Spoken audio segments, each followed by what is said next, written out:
आप देख रहे हैं हॉरर कंटेंट।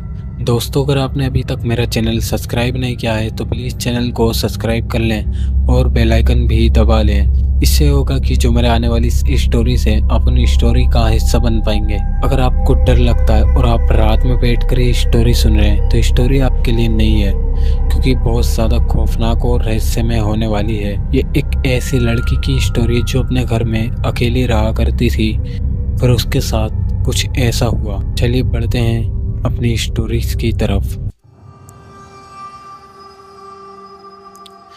यह घटना एक लड़की जिसका नाम एमिली था। उसने अभी अभी एक नई जॉब शुरू की थी। वो अपने घर में अकेली रहा करती थी। एक दिन ऑफिस से आने के बाद उसने रिलैक्स होकर टीवी ऑन किया। उसने टीवी पर नेटफ्लिक्स पे एक हॉरर मूवी लगाई। वो आराम से बैठकर हॉरर मूवी देख रही थी और घर में एक अजीब सा सन्नाटा पसरा हुआ था। बस टीवी की आवाज़ उस घर में गूंज रही थी। तभी थोड़ी देर बाद उसके कानों में एक ठक ठक की आवाज़ आई। उसने उस आवाज़ को सुनने के बाद खैर गौर नहीं किया। फिर कुछ देर बाद वो आवाज़ फिर से आई। उसने सोचा शायद ये आवाज़ पानी के पाइप में से आ रही होगी, शायद उसमें कुछ अटक गया होगा। काफ़ी देर के बाद वो आवाज़ फिर से आई। जब उसने गौर किया तो ये आवाज़ उसके बेसमेंट में से आ रही थी। उसके घर में एक बेसमेंट भी था और वो आवाज़ उसी में से आ रही थी।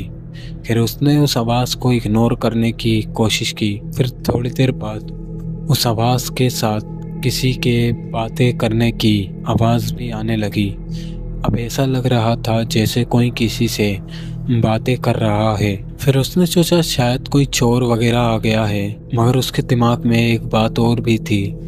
फिर उसने सोचा कि मैंने तो गेट वगैरह अच्छे से बंद करा था। खैर उसने अपनी टॉर्च उठाई और वो बेसमेंट की तरफ बढ़ने लगी। जब वो बेसमेंट के पास पहुंची तो उसने देखा बेसमेंट का दरवाज़ा खुला हुआ था और नीचे से किसी के बातें करने की आवाज़ आ रही थी। अब उस बेसमेंट की जो सीढ़ियाँ थी वो लकड़ी की बनी हुई थी। जैसे ही एमिली ने उन पर पैर रखा तो उसकी एक अजीब सी चरमराहट की आवाज़ आने लगी। अब जो भी कोई था जो नीचे बातें कर रहा था, अब वो भी खामोश हो गए थे। वो जो कोई भी था अब वो डरते हुए नीचे जाने लगी। जब वो नीचे पहुंची तो नीचे खूब अंधेरा था। उसने चारों तरफ अपनी टॉर्च की रोशनी मारी, मगर वहाँ पर कोई भी नहीं था।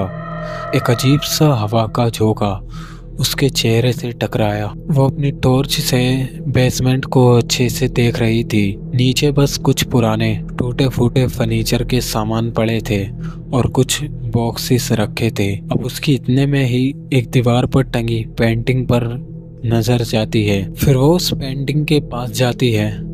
उसने देखा कि वो पेंटिंग एक फैमिली की थी। अब उन सबके चेहरे ऐसे थे जैसे कि किसी ने नाखूनों से जानबूझकर उन्हें कुरच दिया हो। वो उस पेंटिंग को देख ही रही थी। तभी इतने में पीछे से धम करके एक आवाज़ आई। उसने जब पीछे मुड़कर देखा तो बेसमेंट का दरवाज़ा बंद हो चुका था। उसके हाथ से उसकी टॉर्च भी गिर गई और वो टॉर्च बंद हो गई। अब अंधेरे में उसे किसी के कदमों की आवाज़ आने लगी। वो डर के मारे चिल्ला के सीधा ऊपर भागी। जब वो ऊपर भागी तो उसने पीछे मुड़कर देखा, वहाँ पर कोई भी नहीं था। बस फर्श पर एक छोटे बच्चे का खिलौना पड़ा हुआ था और वो अपने आप हिल रहा था। फिर अगले दिन उसने उस बात को भुलाने की कोशिश की। फिर उसने टीवी पर फिर से मूवी लगाने की सोची। जब उसने टीवी ऑन किया तो स्क्रीन पर कोई मूवी नहीं बल्कि एक लाइव वीडियो चलने लगा।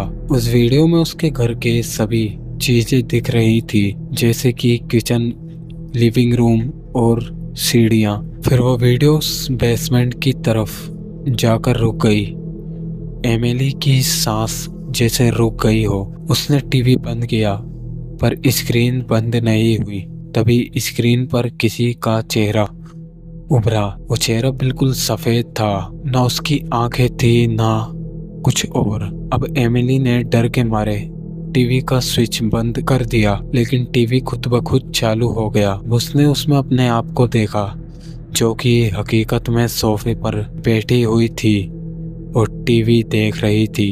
अब ये सब देखने के बाद उसकी धड़कन जैसे रुक गई हो, वो वहां से भागी। उसने अपनी दोस्त रीचल को बुलाया। अब वो दोनों उस बेसमेंट की तरफ गई। एमिली डर रही थी। उसने रीचल को मना किया। रीचल ने मजाक में कहा, अरे शायद कोई चूहा होगा। उसने बेसमेंट का दरवाजा खोला और नीचे चली गई। एमिली ऊपर खड़ी थी, तभी उसे रीचल की चीख सुनाई दी। उसने कहा, एमिली नीचे मत आना। बस फिर एक सन्नाटा छा गया। एमिली भागकर नीचे गई, लेकिन उसने देखा नीचे कोई नहीं था। बस एक दीवार पर लिखा था, वो मेरी है। अगले दिन पुलिस आई। पुलिस ने उस तहखाने की खुदाई की, लेकिन उन्हें उस जगह पर कोई भी सबूत नहीं मिला। फिर कुछ दिनों बाद एमिली ने पुराने रिकॉर्ड चेक किए। उसे पता चला ये घर 1965 में बनाया था और उस घर में एक मिलर फैमिली रहती थी, जो उस बेसमेंट में काला जादू किया करते थे। उन लोगों ने अपनी बेटी की उस बेसमेंट में बलि दी थी और उसकी आत्मा वहीं पर कैद हो गई। जो भी इस घर में रहने आता है, उस लड़की की आत्मा उसे इंसान को अपनी जगह बुलाती है, ताकि वो उसकी जगह ले सके। जब एमिली को ये सच्चाई पता चली तो तब तक बहुत देर हो चुकी थी। एक रात पड़ोसी मिस्टर कॉलिन ने पुलिस को फोन किया।